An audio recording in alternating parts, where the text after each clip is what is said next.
Hell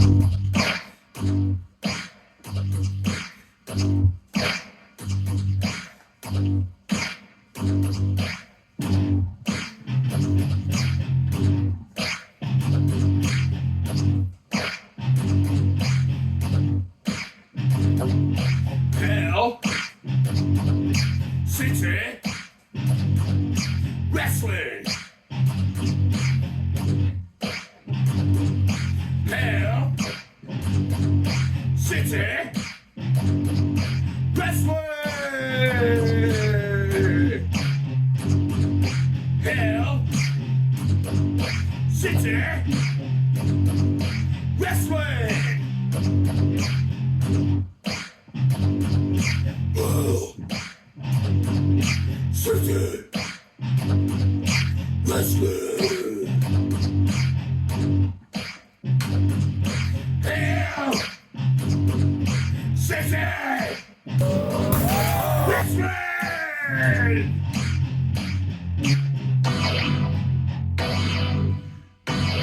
From Hell City we come.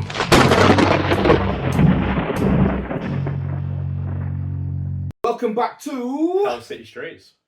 And what we did say on the last video, we did have a VIP guest for an interview, but unfortunately it has fallen through a little bit. Communications have broken down. Long story short, me and Jack Harrop was talking on the phone quite a lot, and he's got loads of stories to tell. He told me 1,000 things and that, but we was hoping to get an interview, but it has fallen through. But hopefully sometime in the future. Maybe he's a bit too busy for us, but either way, you know, regarding interviews, you know. Yeah, we do have more planned in the future. There is a hint in the video to who might be coming on, what is pretty cool from our perspective. But again, if we do say an interview's coming and it's, you know, it never happens, that is just how life is. Yeah. You know, people we want to interview, we can't help their life circumstances. And we're a new channel, so maybe not everybody wants to be like interviewed on a new channel yet, but we'll just see what happens in the future and that anyway. So, yeah, what we're doing tonight then? Well, we're doing a discussion like we mentioned in our previous videos. We're going to start that little series up. And what's the discussion about? I'd say we've been mulling a few over. I'd say the pros and cons of modern deathmatch. That's a solid start. So what should we do? Start with the pros or start with the cons? Everybody loves a bit of a moan, don't they? So, yeah, I don't know. Do we start with obviously the bad and then end on a happy? But yeah. Or do we just mix it in?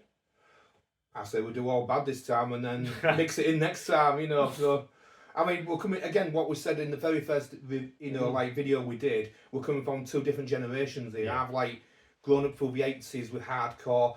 You came in the 2000s, so it's like two different perspectives. My main gripe, and I'll be honest, with deathmatch these days, and I did say before, maybe people disagree. Please comment. You know, please tell us what you think. If you want to swear and curse at me, it's whatever. There is no storyline build up much now, and it's like, let's be honest, everybody that watches deathmatch has all grown up watching WWE, TNA, Ring of Honor, where you've got Combat Zone, even early Combat Zone. Apart from tournaments are different, aren't they? They are, yeah. But we can excuse not having a storyline in a tournament. It's a bit of fun. Everyone's free for all, you know. Yeah. But all you see in deathmatch, well, a lot of places now is random person 1 versus random person 2. No build up. They smash the hell out of each other with light tubes and various things, and that's the end of it. And guess what they do at the end most of the time? They hug and dance and sing. Yeah, and shake hands. You know, it's okay to see once in a while, but every match, come on. Or they get on the mic and big each other up. Please, somebody be a heel. Like George Red, be a heel like Atticus was, you know. Yeah.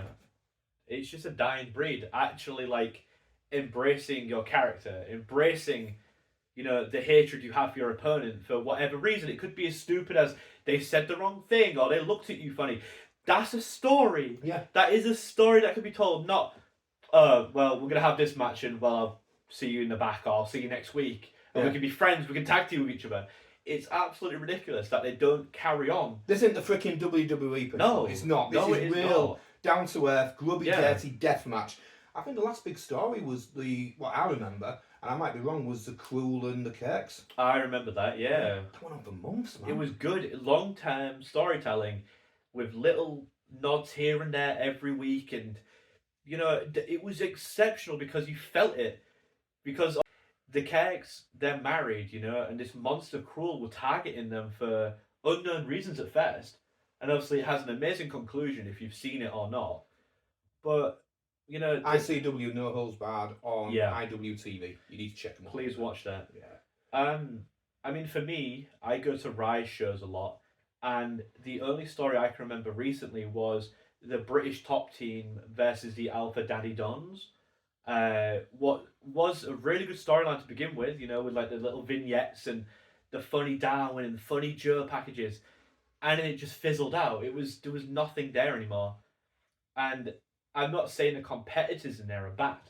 You know, Brett Semtex, you know, big effing Joe, fantastic wrestlers. Yeah.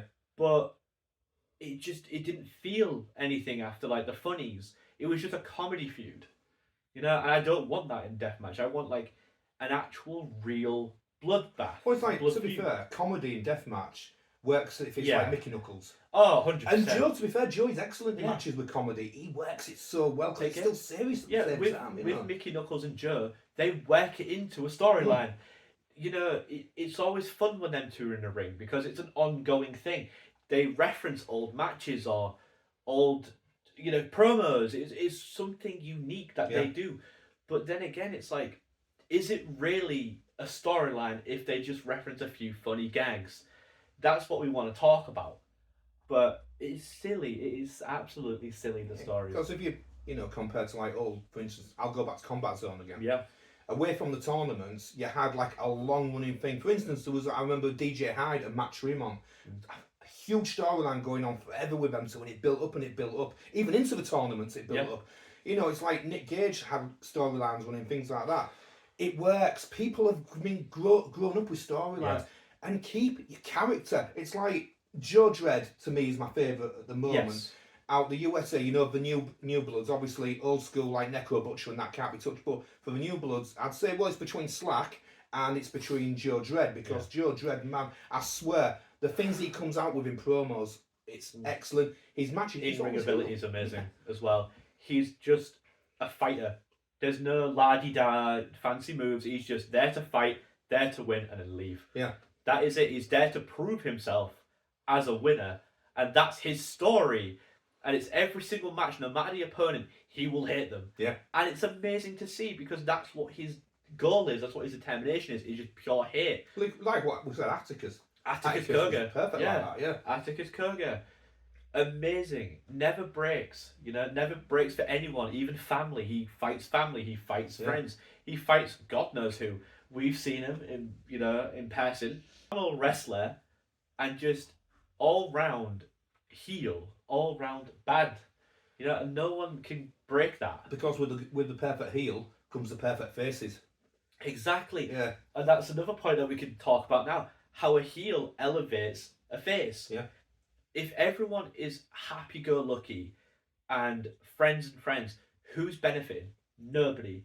If it's a heel versus a face, the winner gets elevated from that. Yeah. It is like a triumph for the good guy, or the bad guy finally got one over, you know? It's that kind of storytelling that elevates a company, that elevates a feud, that elevates a wrestler. Yeah, to put it in perspective, away from making it something that's total pop culture wrestling. Hulk Hogan, the rise of Hulk Hogan in the 80s would have been nothing without, say, the Iron Sheik to start off with. But the one that clinched it was Roddy Piper, the ultimate heel. Yeah. He was perfect. Everybody got elevated at that time. It was beautiful. And a lot of people do argue, without Piper, Hogan wouldn't have been that massive bombshell at the beginning. You know, he'd have rose, but not as fast, you know. No. Randy Savage, when he was playing heel. Randy Savage. Yeah. Underutilized wrestler as well.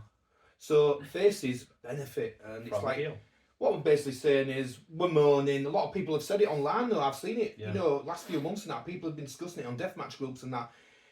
Person 1 versus person 2.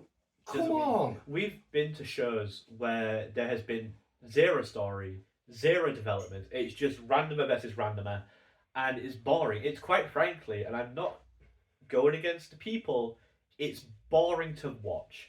It is just, you can put on anything and it's like, sure, it's a pantomime. Like, no, I want something of substance. Well, Franco Furt.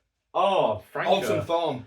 Their storylines. We're saying about Rise. I mean, obviously, I saw Yeah. Alton and that live at Bleeding Gums, and phenomenal, absolutely amazing. But Franco, his rise, no Yeah. pun intended at rise, but that's worked out really Incredible. well. The last Games of Death, Franco Fate was incredible. And the Risen gimmick, Yeah. and literally the whole thing with Passing his off the wearing- ropes. Yeah, the robe, it was beautiful. Yeah. We knew he took the robe off. We knew something was going to go wrong. We were screaming in the Yeah. crowd. No, put the Yeah. robe back on. You'll probably hear us when it finally We comes were out on there. DVD, and I know it's on Patreon at the moment. But when it finally comes out and people see it, you'll hear us screaming and Yeah. stuff like that. So yeah. And then, you know, a certain someone wins, and it's just that's his story, you know, with his Mhm. dad and how he wants to be better and be someone, and that was really cool too. But Yeah. the bad guy story was just a bit more, you know, you want to watch it, and you really felt that Franco might do it. Franco might do the biggest upset of the night. I think that'd have worked. That would have been That amazing. would have worked. I So, would have been yeah. a fan of that. Massive cheat win at the end. Yeah. Storming the ring, the whole of Risen, that'd have been beautiful, you know what I mean? But again, that's just our opinion. Yeah.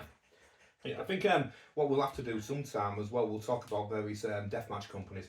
I Yeah. do want to make a big, like a big discussion about XPW version 2 that came out, because that still gets a lot of like bad commentary all over that damn cage match thing. You know, people all over social media still drop on them, and I think that's unfair because They're putting on some good matches. yeah, there always were, and people saying, "Oh yeah, F Rob Black this." Yeah, take Sure. him out the equation. Yeah, sure. Fuck Rob Black. Oh yeah, but oh my god, some of the matches, some of the feuds as Yeah. well in there. Oh Again, my god, yeah. they have storylines. Yeah. They have long-term storylines. So, like the term, separate the art from the artist.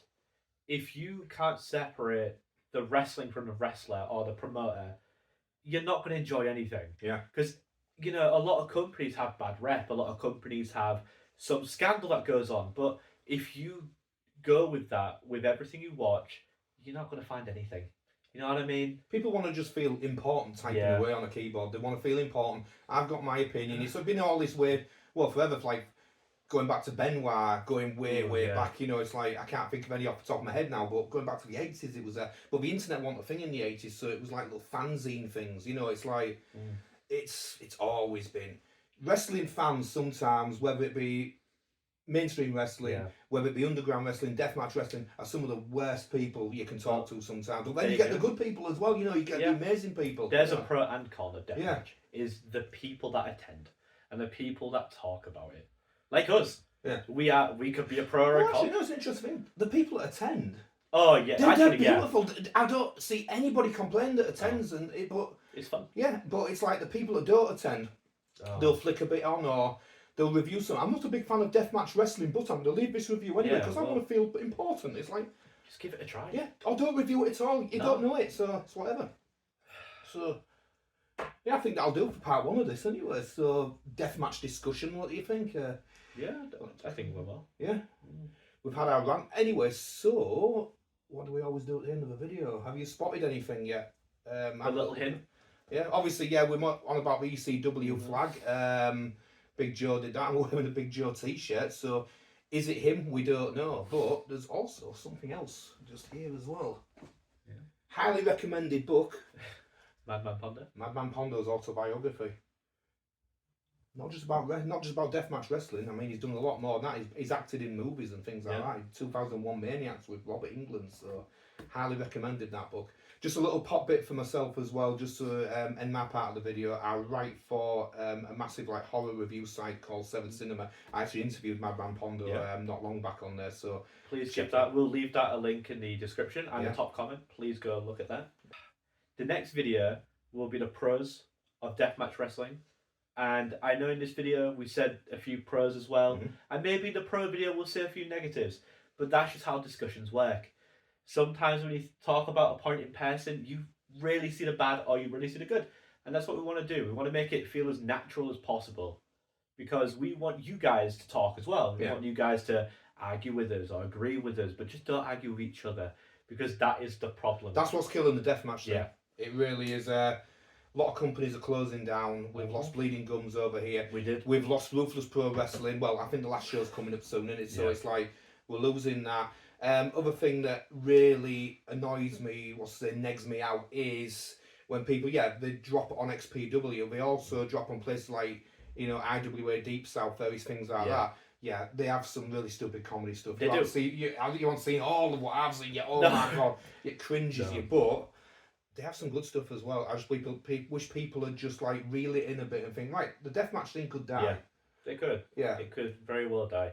And the only people to blame would be us fans. Yeah. Because we are what keep them afloat. We are what keep them relevant. And it is such a beautiful corner of the wrestling world. And deathmatch wrestling is so unique. And I don't want to lose that. Apart from promoters that rip people off. 100%. There's a certain one in America that wasn't sending out Blu-rays. I'm not going to name him on here. It's been all over social media, but fuck those guys. I'm going to swear, fuck that guy. Fuck you know what I mean? guys. He puts on good shows, but behind the scenes, what a dick. So, fuck that guy. If you know, you'll know exactly who we're talking about. Anyway, one last little thing. At the beginning of the video, you saw there was a bit of music. That's going to play for a little bit. We're going to maybe change it around as time goes on. Sometimes it could be a special episode with the extended intro, or it could be the short intro if you want to get the discussion a bit longer. We'll see, we'll work. We might do an outro as well. So that is what we want to do. Maybe mix it up a bit, maybe make it, who knows? Maybe there'll be no intro in one episode and we just get straight into what we're doing.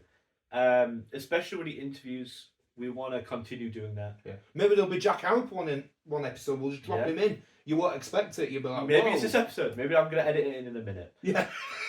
Who knows? But again, if we do want to talk about it, I do edit the videos. So please holler at me if you see anything wrong, and I won't change it. But if there's nothing more to be said, nothing more to discuss, well, we have been Hell City Streets, Hell City Wrestling. Yeah, until next time, we'll try and get one out once a week for now until things really pick up like a runaway train. Then we might be doing 2 or 3 a week, we don't know. That's it. Yeah, well, thank you for watching, and next time, thank you.